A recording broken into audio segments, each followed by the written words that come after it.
Ayang, tahukah kamu, di saat aku berada di depan bengkokmu, lidah ini terasa kaku, seakan ngeletak bubuk semen beton.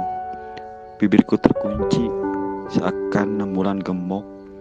Mata ini tak bisa tinju ralit, seakan tak ada yang bisa lagi kutenju. Aku hanya bisa terdiam, bagaikan patung yang lagi ambeien. Padahal hati ini sudah kekejut, ingin rasanya memberiakan apa yang aku rasakan.